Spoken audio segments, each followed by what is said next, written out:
All right, so let's get going on the last third of today's class. So what we're going to do right now is we're going to continue our look at Chapter 2, and now we're going to introduce the next massively important topic from Chapter 2, which is the idea of variance and standard deviation.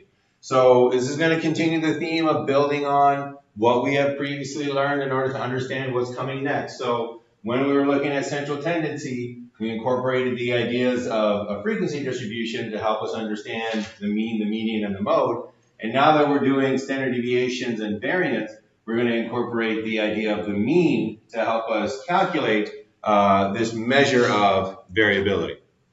So let's take a look at an example. Let's say that you graduate from IUSB and you start working as a clinical psychologist, and you work in an institution that helps people who are suffering from depression. And let's say that there are two types of people that are suffering from depression, two different types of depression that you're treating. And let's say that studies have shown that higher levels of depression leads to greater instances of suicide, greater risk for suicide. So you want to make sure that individuals that have high levels of depression are placed on suicide watch when they're at this clinic. So let's say that you split your depressed patients into two groups based on their type of depression, and Group A and Group B, you measure their depression scores, and you measure and you calculate their average depression score, their mean depression scores. And let's say that for Group A, they score on the Beck's depression inventory 42.6 on average, and Group B scores 25.7. With just this information, with just this single representative score, you might think that Group A will have more people at risk for suicide. That Group A would be where you would need to put more resources in terms of these people being at risk for suicide. However, this might not be the case, because if we have Group B on this frequency distribution, and that's where their mean depression is, so they got to score a mean score of 25.7, and we got Group A over here that has a mean score of 42.6. In this case, the typical score for Group A is higher than for Group B. But if we take a look at the frequency distributions for these two groups, and we see which ones actually make it into the suicide watch, Group A might have a frequency distribution that looks like that. So not a lot of variability, not a lot of variety in the scores. Most of the scores in Group A are situated around that mean of 42.6. Group B, on the other hand, the nature of that depressive syndrome might have a wide variety of scores. So even though their average, their mean, is less than for Group A, they're the only ones that are at risk. They're the only ones that have individuals here that actually have scores that make it into this red area, this warning area, this suicide watch area, and we would miss this with just the consideration of the mean. So that's what we're going to look to, those are the kind of issues we're going to look to address when we find a measure of variability, a measure that can let us know not just where the central scores are in a distribution, but also how spread out are those scores. Are they very widely spread, or are they very narrow, very uniform in terms of the distribution of scores? All right, so that's what we're going to be doing here for this final hour. We're going to introduce the idea of variability. We're going to talk about its importance to inferential statistics, really cool stuff that we'll be doing near the end of the semester. We're going to take a look at standard deviation and variance for population first, and then we're going to take a look at standard deviation and variance for samples. This is going to be one of the first places where those two things are very different. And then we'll have some time for some in-class practice. I'll mention the homework assignment, and we'll also have time for some extra practice. Actually, we'll do some in-class practice, and then we'll have time for extra practice on with the last hour of the day. All right, so introduction to variability.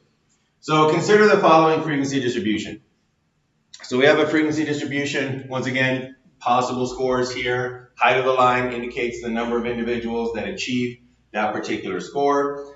It has a mean of mu, so this is a population mean right here. So that's the mean of the distribution, the balance point for that distribution. And we have this distribution that has a mean of 100. And we also have this distribution that also has a mean of 100. But they are very, very different distributions, right? One of these distributions is very wide. The other one is very narrow. One of them has low variability. One of them has high variability. And that's what we're going to try to measure starting now. So variability, this is a measure of how much are there differences between scores in a distribution. How different are the scores in the distribution? And more importantly, for statistics, we provide a quantitative measure, a way of assigning a number to variability. Because whereas you can say things like, well, this one is a very thin distribution. This is a very wide distribution. This is a very narrow distribution. This distribution has a lot of variability. This distribution has less variability. We want to get away from using our own human judgment and saying, oh, this is a wide distribution, this is a narrow distribution. We want to get away from those kind of possibly biased measures and find a way to affix a number to this where everybody can agree on it, where we can say this distribution has this much variability and everyone will arrive at that same conclusion. So that's what we're looking for. How spread out are these scores? How big are the differences between the scores in this particular distribution? So this is also going to describe the degree to which the scores are spread out. So are they widely spread or are they narrowly spread? Do you have a whole bunch of different individuals, or do we have individuals that are very, very similar to each other? That's what we're looking for. And this idea of variability, this idea of how spread out a distribution is going to come into play very importantly when we're doing inferential statistics. When we're trying to figure out, are two groups different from each other? So if you have two groups, if you have a pre-treatment sample A, post-treatment sample B, let's say that you're trying to find a new treatment for a mental illness. This is the distribution of scores before the treatment. This is the distribution of scores after the treatment. And you want to know, is there a difference between those two scores? Well, what inferential statistics is going to do is it's going to take into account the distance between these two distributions. But it's also going to take into account how overlapped they are to make that decision. So here, we see that there's a great distance between pre-treatment and post-treatment scores. And there's very little overlap between the two. So it's very easy to understand that the treatment had an effect. The treatment made a difference. It's easy to detect it in this scenario. But as that difference gets smaller and smaller, and there becomes more overlap, it gets harder and harder to detect if this treatment is actually effective. So when we get down to this scenario here, it will be very difficult for inferential statistics to pick out whether or not your treatment is actually effective, whether or not it's making a difference in this scenario here. And the reason for that is because there's a massive amount of overlap here, right? There's a massive amount of overlap to these two pieces of data. That's what inferential statistics does. It takes a look at not just the distance between the two samples, but it also takes a look at the amount of overlap. So if those samples have lower variability and the amount of overlap gets less and less and less, then even though the difference might be small, you will still be able to pick up that there actually is a real difference, that the treatment makes a real difference, has a real effect, even if the actual amount of that difference might be small. So knowing and understanding variability is going to come in very handy when we start taking a look at experiments, treatments, psychological interventions, and trying to figure out, do they actually work? Variability comes into play when we're doing those inferential statistics. All right, but that's going to be, again, the latter half of this course. So what are we going to do right now? Let's take a look at how to calculate standard deviation and variance for a population. Standard deviation and variance are both measures of variability. They are tied one to each other. One of them is just the square of the other. One of them is just a square root of the other one. So they're both measures, though, of variability. So let's start off with this frequency distribution right here. Once again, it's got a mean of 100, population mean of 100. And the first thing we got to understand, or the first idea that we need to build on, is the idea of deviation. And deviation is the distance of any score from the mean. So all of these scores in this distribution have a deviation. They all have some distance from the mean. So for example, that score right there, that X score right there, that individual living in the apartment building, right around 117, that individual has a deviation, has a positive deviation, has some difference between their score and the mean score, the average score. This individual has a negative deviation. They're below the average, right? Very slightly below the average, but still, they're below the average. They would have a negative deviation. This individual is way below the average. So they have a very large negative deviation. This individual is above the average, has a large positive deviation. And then we have this individual who's right at the average. They have zero deviation, right? They still have a deviation. It's just that there's no difference between their score and the mean score. So every single score in this distribution, every single individual living in those apartments has a deviation. They have some difference between their score and the mean score. So that's the first concept we need in order to measure variability. All right, so the deviation mathematically is your score minus the mean. So for each score, you would take away the population mean, and that's how you would calculate every score's deviation. All right, so you might be thinking to yourself, all right, well, we have deviations for every single score, and we want to find out, on average, how wide are these scores? On average, how different are these scores from the mean? That's one measure of variability. And you might be saying to yourself, because we just learned how to do averages, why don't we take all of these deviations and just add them all up and then divide by the number of scores? Wouldn't that give us the average deviation? Well, unfortunately, that is not going to work because the deviations are both positive and negative. And because the mean is the balance point, the deviations on one side are exactly going to balance out the deviations on the other side. And if you ever sum all the deviations, it will always sum to zero. So it's just not helpful to try to take the average of the deviations because every single time you do it, it'll just sum to zero. It doesn't give us any information. So what did statisticians do? Well, they said we need a way to take all these negative numbers, change them into positive numbers. So what they did is they just took those deviations and they squared them. So now we have squared deviations. So squared deviation is just everybody's distance from the mean squared. So if they had a deviation of 4, their squared deviation is 16. If they had a deviation of -3, their squared deviation is +9. So they square all the deviations to get rid of all the minus scores, all the negative scores, and that is the formula for squared deviations. It is your score minus the mean. In parentheses, you do that first, and then you simply square that deviation, squared deviation. Incidentally, make sure you're always reading this as the scores minus the mean. In this case, the scores minus the population mean. And if you get proficient enough to read that scores minus the mean just as deviation, that is kind of next level stuff. But if you can do that, go for it. But definitely never read this. Again, I'll mention this a few times. Don't read this as x minus mu, because x minus mu is meaningless. But score minus population mean, that makes sense. That's a deviation. All right.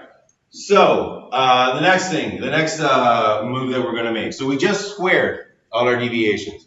We want to find the average deviation. So the next move in order to find the average is to just add up all your squared deviations. So we come to a very important concept called the sum of squared deviations. And this is your sum of your distance from the mean squared So again, order of operations, sum of your scores minus the mean in parentheses all squared. So what's in parentheses goes first, then you square it, then you sum it all up. You got to make sure that order of the operations is done correctly. This is your sum of squared deviations, right? Sum of squared deviations. That's what the sum of squared deviations is.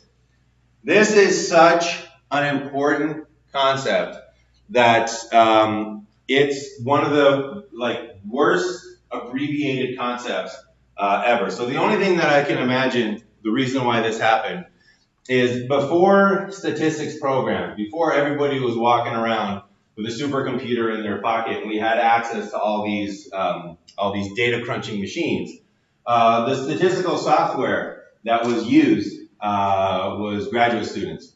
What you would do is if you were a professor and you had your stack of data, you had your stack of surveys, you would give them to a graduate student and you would say, do stats. And these graduate students would be locked up in their ivory towers and writing out just over and over again, doing statistics. And the only thing I can imagine is that they got carpal tunnel syndrome so bad from just doing hours and hours of statistics that they started coming up with abbreviations in order to make their job a little bit easier. Sum of squared deviations is one of those concepts that is used over and over and over again. So when they abbreviated it, they actually abbreviated their abbreviation. So I can just imagine that they were in that tower going sum of squared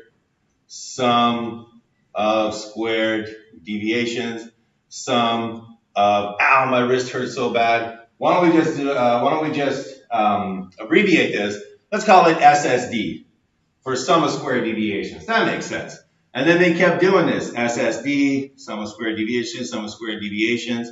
And one of them said, you know what, we're using this so much over and over again, we got to abbreviate the abbreviation. Let's just call it SS. And that's what they did. That's what occurred. That's my version of what I think occurred. But anyways, that's the symbol for sum of squared deviations. I'm pointing this out, I'm giving you this story so you remember. This symbol is set up for you to fail, to make a mistake, to make an error. Because this is read as sum of squares. In your textbook, you will read it as sum of squares. This is not the sum of squares. This is the sum of squared deviations. So I highly, highly recommend when you see SS, read it out as sum of squared deviations. When you see this followed by sum of squares in your textbook, read that out as sum of squared deviations. Because the sum of squares, which is this, right, sum of the squared scores, does not equal the sum of squared deviations. So you're setting yourself up for that pitfall. You're setting yourself up to get confused if you continually read this as sum of squares, sum of squares, sum of squares, because you're going to fool your brain into thinking it's the sum of squares. It's not. It's the sum of squared deviations. So be very, very careful. Think of those poor grad students locked in that ivory tower with carpal tunnel syndrome. They had to abbreviate it for their own health and well-being, but make sure you don't fall for it, all right? So SS, sum of squared deviations, read it that way, and you won't fall for that trap right there. All right, so we have the sum of squared deviations. Another thing that I want to point out is that your book gives you a definitional formula for this as well as a computational formula. So that's a definitional formula for the sum of squared deviations. You have the sum of the squared deviations. There's also a computational formula where the math is a lot easier to do. So it's just easier, it's just quicker, it's just faster to calculate this out using the computational formula. You don't really need to use a computational formula. It's there if you ever get stranded on a desert island and you need to do statistics. But we're going to be using Excel, so we're using that computational formula just because, you know, we have access to those number crunching programs. But just so that you're aware, when you see this in your textbook, same exact formula, just in a different way so that it was easier to do by hand. All right. Okay, so now we have the sum of squared deviations. Now we're ready to find the average of that, and that's what population variance is. So population variance is just the mean squared deviation. We've taken the deviations, we squared them, we added them all up. Now we divide by the number of scores, and we end up with the mean squared deviation. So population variance is just your sum of squared deviations divided by the number of scores, and the symbol for population variance is sigma squared. So sigma squared, read that as population variance, and that square is going to become very important because that square is its relationship to standard deviation. So population variance, the mean squared deviation, sum of squared deviations divided by the number of scores, and that is population variance. So population variance is useful, but remember that we wanted the average deviation. We didn't want the average squared deviation. It's kind of like if somebody asks you, well, what's your GPA? Or what's your, what's your average grade at university? And you tell them something like, oh, well, my average grade is 8,100%. And they're like, no, worse than that. You go, oh, my average squared grade is 8,100%. And they're like, I don't want your average squared grade. Whoever gives you your average squared grade, they just want your average grade. Well, that's what we got right here. We have the average squared deviation. So in order to kind of get back to that average deviation, what we do is, we jump the gun a little bit, we go to population standard deviation. And what population standard deviation is, it's just the square root of population variance. So they anticipated this because they got that sigma squared is your population variance. Population standard deviation is just a square root of that. It's just sigma. So when you see that sigma symbol, that is your population standard deviation, sigma squared, population variance. All right, so once again, population standard deviation, and at the top, population variance. And the two of them are directly linked by the square root relationship. So if your population standard deviation is 5, your population variance is 25. If your population variance is 144, your population standard deviation is 12. Those two are exactly related to one another in that way. All right, any questions on that? Population variance and population standard deviation? Okay, so now we're going to take a look at standard deviation and variance for samples. So there's a slight difference to this because your samples tend to be less variable than your population. And we want our samples to estimate the population. We want to take a look at our sample and be able to say something about the population. We want to take a look at our sample and use it to stand in for the population. So it's an issue that samples tend to be less variable than their population. So let's take a look at a quick illustration of why that is. So there's your population. Those are all the scores. There's your mean right there. There's a sample of 5 individuals, right? A sample of 5 individuals, they all have a certain deviation. So we have this sample of 5 individuals, and we have the entire population, the frequency distribution in blue. Notice that if we take a look at the population variability, how wide is this population?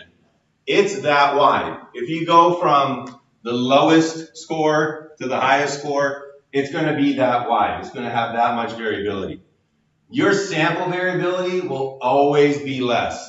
The only time it's going to have the same width is if by chance you get the lowest and the highest scoring individual in your entire population. So you can imagine for a population of 7 billion people on Earth, you would have to get that one lowest scoring person and that one highest scoring person in your sample. Not going to happen. Sample variability always going to be less than your population variability. That's an issue because we want to take a look at our sample and say something about the population. And in this case, if we take a look at our sample and calculate its variability the same way we did for a population, we're going to underestimate the population variability. We're going to underestimate how wide the population is. So we need to do a correction. So we want to estimate the population variance. So we need to adjust that formula for the sample variance. So this adjustment is something that we oftentimes do kind of in our heads. It's like any other situation where you take in information that you know is wrong and you just adjust it a little bit so it becomes information that is correct. So the analogy that I have is that one friend that all of us have, and if you don't have one of these friends, you might be this friend. The one friend that all of us has that does not know how long it's going to take them to get ready, right? So you got plans to go out on a Friday night, and you're going to come and pick them up, and you know that they're going to underestimate how long it takes they're going to take in order to be ready. But you also know that it's not a waste of time to call them, because you might call them up and say, how long is it going to be before you're ready? And they're like, oh, come by and pick me up in 20 minutes. And you know it's going to be longer than 20 minutes. But you know that 20 minutes actually means 30 minutes. So it's a good idea to call. And if you call and they say, yeah, it's going to be about an hour before I'm ready, and you're like, all right, I'll see you in an hour, you know not to be there in an hour. You know to be there in 90 minutes. So you correct the incorrect information. And if they say, yeah, you know what, 10 minutes and I'm out the door, I'm ready to get picked up, you're like, all right, I'll be there in 10, all the while intending to show up 15 minutes later. So it's not a waste of time to call this individual. You just need to correct that information. Same thing, we're going to do that same type of correction with that sample variance. So it's not a waste of time to calculate this sample variance. We just need to correct it in a way that it represents the population variance as well. So what is that correction? Well, it doesn't happen in the deviation. The deviation for a sample is the same as a deviation for a population. It's just the difference from the mean. So you calculate your sample mean and you subtract that from each and every one of your scores in your sample. You calculate the deviations exactly the same way. You're using the sample mean. What's the difference between the sample mean and each sample score? You then take those deviations and you square them, because if you add them up, they'll add up to 0. So we square them once again. So we get the distance from the mean squared. We take the deviation for each score. We square that, and we end up with the squared deviation for each score. Next move is also the same. We do the sum of squared deviations. So we take the distance from the mean squared, and then we sum all those up. So each deviation is squared, then those deviations are all summed together, so we get our sum of squared deviations. The symbol for this is SS. Once again, be very, very careful, because it'll be printed as SS, it'll be printed out as sum of squares, but this is not sum of squares. I feel bad for those grad students, but I really wish they kept that D on the end of this. It's a sum of squared deviations. So bear that in mind. Sum of squares does not equal the sum of the squares. This is sum of squared deviations. So don't fall for that trap. You'll be tempted, and we'll see why in Excel. Excel is kind of complicit in this as well, but just be aware, SS, sum of squared deviations, read it out in your mind out loud as sum of squared deviations. All right, so far it's exactly the same. We haven't done anything differently, calculating sample variance, sample standard deviation compared to the populations. This is where the difference occurs. So, sorry, jump the gun again. Not the definitional formula. There it is in case you need it. You won't. We're going to be using Excel. Where does the difference come? It comes when we're calculating out the sample variance. We get the mean squared deviation. We get the mean of the squared deviations. We take the sum of squared deviations, and here's where the correction occurs. We divide it by the size of the sample minus 1. So instead of dividing it by the size of the sample, we divide it by the size of the sample minus 1. And what this does is it does that correction I was talking about. Because let's say that your sum of squared deviations is equal to 90, and the size of your sample is equal to 10. Sum of squared deviations divided by the size of your sample, in this case, would give you a sample variance of 9. This is too low. We need to increase it. So what we do is we just go sum of squared deviations divided by the size of your sample minus 1. And what that equals is your sum of squared deviations divided by 10 minus 1. So that'll be 90 divided by 9. And lo and behold, we've increased our sample variance. So that's all that little move does. That n minus 1 is going to come up again and again and again. Remember I told you the universe loves its minus 1s. So that n minus 1 is going to come up over and over, but it's just a correction that's applied, and that gives us our sample variance. S squared is a symbol for that. And then we have our sample variance. And then our sample standard deviation is just the square root of our sample variance.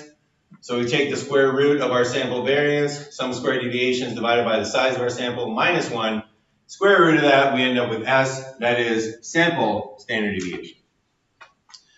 All right, so bear that in mind. This is the first time we actually have a different formula for populations versus samples, and it's due to that correction so that the variance that we calculate for a sample accurately reflects the variance for that population. All right, any questions on that so far, the idea of variability and standard deviation and variance? All right, so what we're going to do right now is we're going to have some in-class practice. We'll have another demo Excel sheet. So if you haven't already, please open O2C practice, May 15th, Chapter 2, Variance and Standard Deviation. And we'll do that live in class. So what you're looking for is this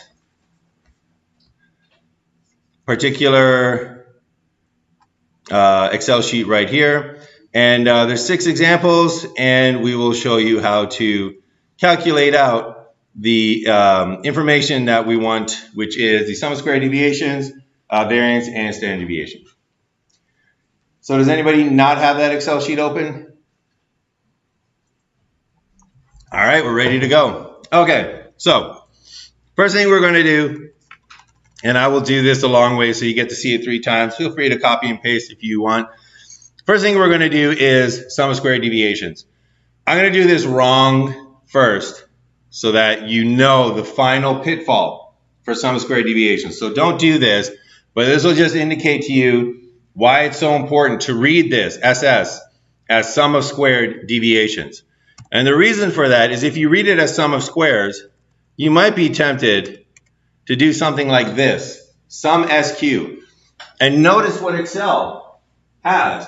It goes returns the sum of the squares of the arguments. So if you were calling it sum of squares, sum of squares, sum of squares, when you get to Excel, you're going to be tempted. Your mind is going to be tricked into going, you know what, sum of squares, sum SQ.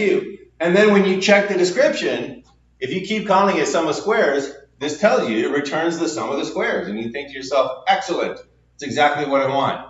This is exactly wrong. Do not do this. The correct formula has the abbreviation of for deviation in it. The correct formula we're looking for is DEV-SQ. Returns the sum of squares of deviations of data points. So don't fall for that little built-in pitfall that Excel has for that sum of squared. Read it as sum of squared deviations. The correct formula is DEV-SQ for deviations squared. That's the correct one. So once we have it, we can open our parentheses, highlight our X scores, close those parentheses, we hit enter, and your sum of squared deviations are typically going to be a massive number. So don't get startled if it pops up like 10,000, 30,000, 40,000, whatever it is. Doesn't mean you've done anything wrong. In fact, it can get very large. We'll pop it into our answer cell using the equals function, and we see that we got that one correct. Now, just very quickly, just to show you one last thing that Excel might do. Occasionally, especially when you're dealing with large numbers, you'll get that hashtag message from Excel. What that means is that Excel has your number. It was able to do your calculation. It's done everything correctly. It just can't display it because the number is too big. So if that ever occurs, you can just kind of go to your column tab up here. And when you get that double arrow, you can just click and kind of widen your column until it's wide enough to show the number. But just bear, you can do that. But you can also have, just know that the number is there. If you get the hashtag message, that means that Excel did calculate your number. It did it correctly. You'll notice that in the correct answer cells, it marked it as correct. So your number is there. It's just not showing up. So that's just something to bear in mind. If it occurs, you can always make that column a little bit wider.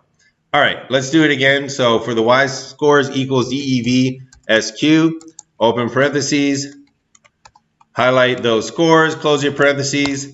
We get the deviation, sum of squared deviations for the y-scores. Pop that up here in our answer cells, and we see that we got that one correct as well. And let's finish it off with the z-scores equals DEV-SQ, whoops, open parentheses, highlight those z-scores, and then pop that into your answer cells here, and we see that we got that one correct as well. And notice this one did not update its width, so the number is in there. Notice that it got graded correctly. It's just that it can't be seen, so we just make that a little bit wider, and there's our z-score, sum of squared deviations. All right, so far so good? Okay, so the next one here, we want to calculate variance. And when you're doing variance, it's very important to ask yourself, sample variance or population variance? Because those two have different formulas. So in this class and in the demos, we're going to concentrate on sample variance because you mostly work with samples when you work with statistics.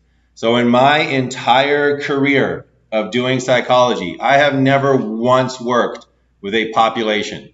A population means that you work with everybody in the world that has that particular category. So if you're working with children with autism, you don't work with the population of children with autism unless you work with every single child that has autism in the world.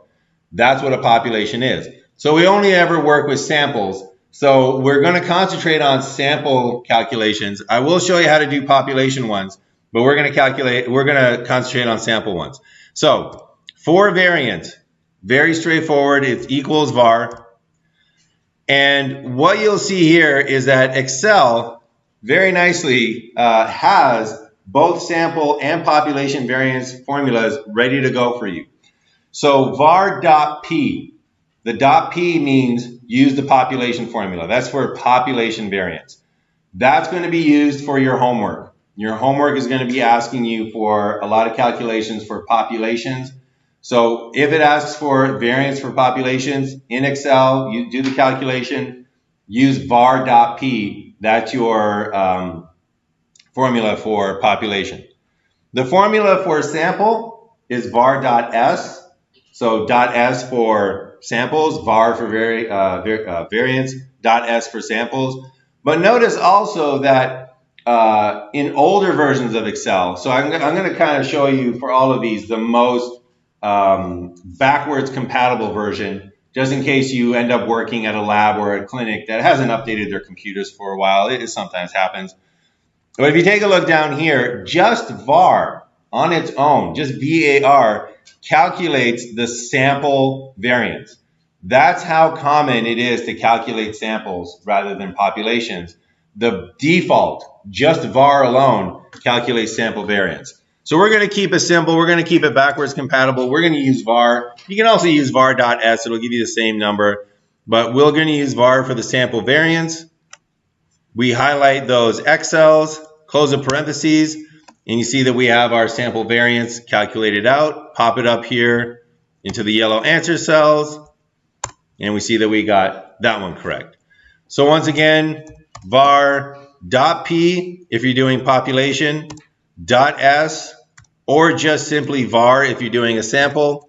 So we hit var, open parentheses, highlight those y-scores, close your parentheses, hit enter, and we have the variability, population variance for the y-scores. We got that correct. And lastly, for the z-scores, once more, equals var, open parentheses, highlight those scores, close your parentheses, hit enter, pop that into your answer cell, and we see that we got that correct. So you can see from these scores of variability, we have much wider spread for the z-scores. The z-scores variability is like 5,700. For the y-scores, 2,300. For the x-scores, only 900. So what that means is that the z-scores are way more spread out and the x-scores are way less spread out. What this would mean for me, if we continue with the example of in educational psychology, if these were scores for X, math ability, Y, English ability, Z, music ability, what this means is that a single program for math ability, because those are the X scores, they're not very variable, a single program might be effective because you're dealing with a whole bunch of students that all have the same level. So you can design one program and it'll be pretty good for all of them.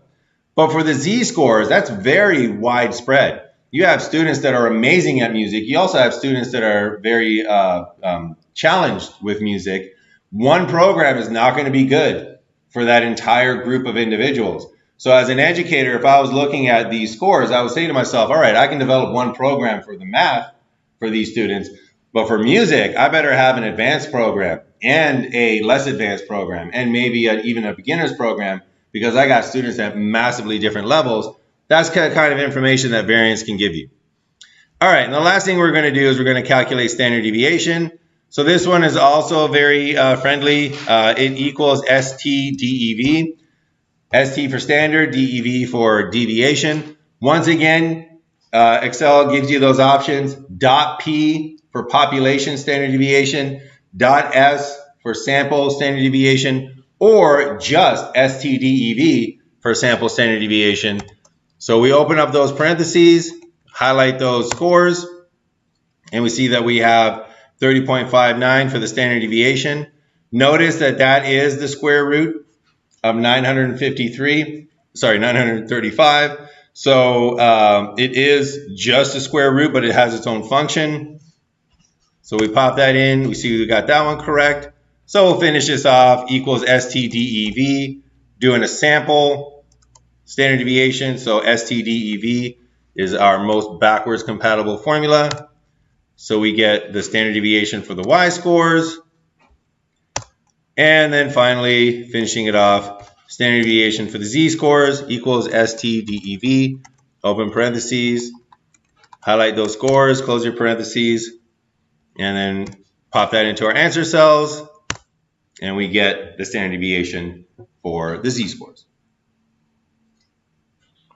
All right, so did everybody get those particular scores and those formulas?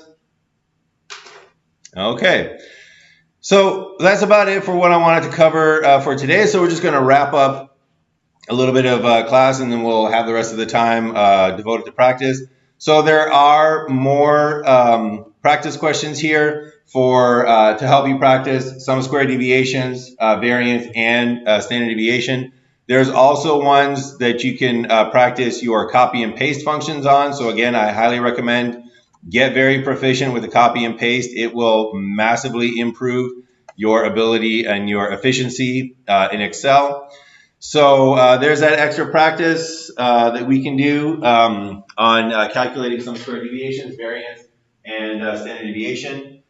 As well, just a reminder, don't forget about those pretest points. If you didn't get 100, even if you did, try the Quiz Me options, earn those mastery points to bring up your pretest grades. And just a reminder that any pretest that you don't score 100% on, you can earn mastery points up until the next exam. So your pretest points for example, pretest number 2, that is due by exam number 1. So check the syllabus for when that is occurring. There is extra practice. There's a second Excel sheet, so you can practice your copying and pasting. And then you are now ready to do your homework assignment. Once again, not Monday. Please update your records. It's due Sunday. And I just want to make a point here that I highly, highly recommend, because you are expected to develop proficiency in Excel, use Excel as much as you can, especially when you're doing your homework. So when you're doing homework assignment chapter 2 part 2, when you're doing homework assignment chapter 2 part 1, you might be given only 5 data points. You might be given only 5 scores. And they might ask you to calculate the mean. And I know that you're probably going to be a lot faster doing that on your calculator, just adding those 5 scores, dividing by 5, than you would be entering them into Excel and calculating the mean in that way. I highly recommend do it in Excel as much as you can. It's going to be more exact, but more importantly, you're going to develop that proficiency in Excel. You're going to develop that speed in Excel. And when after each exam, I take up the exam in class so that we can see exactly how it was that you do all these exams. And I can do each exam in about 15 to 20 minutes. And that's even with pausing a little bit to explain exactly what's going on in each question. Now, that's not like a humble brag or anything, but what I'm telling you is that the exams don't take a lot of time to actually enter in. So if you get proficient in Excel, if you get very fast at using Excel, then you can complete the Excel portion of your exam, the actual entering in of information and calculating of information, in about 20 minutes. What that means is that you're going to have 55 minutes, because our exams are an hour and 15 minutes. You have 55 minutes to sit there and think about what it is that you want to do. So I would much rather be very quick with Excel, very quick with the copy and pasting, and have 55 minutes to think about what to do and dedicate 20 minutes to actually doing the data entry, versus being slow in Excel, spending 40 minutes, 50 minutes actually trying to enter in the Excel arguments, not using copy and paste, having to do it over and over again, which leaves you only 20 minutes to try to figure out what should I do in this exam. So it's to your benefit to put in the time now to get really fast at Excel. Use it for your homework as much as possible. Use that. Use it in your post-test. Use it in your pre-test if you can. Use it as much as you can to get that practice in. You know, continue sanding that floor, waxing on and waxing off, so that it becomes very, very quick, so that you can dedicate your exam time to what's important, which is thinking about what it is that you should be doing. All right, so that's homework assignment number 4. And just very important announcement for homework assignment number 4. You might be asked to use population variance, standard deviation. Make sure that you read the question. It'll ask you, is it, this is for a population, this is for a sample. Just make sure that you're reading that. I think most of them are going to be population. So again, for variance, population variance in Excel, it's that var.p. For standard deviation, population standard deviation in Excel, stdev.p. It's always that .p for populations. Other than that, that is it for what I wanted to cover for this meeting here. So we got about half an hour left in class. So I know over 3 hours of stats is a lot of stats for some. So if you're all statsed out, feel free to call it an early day. But if you do want to get started on your homework, try some of those practice Excel sheets. Call me over if you have any issues. I will be here for the remainder of class. Other than that, I am done with what I wanted to cover today.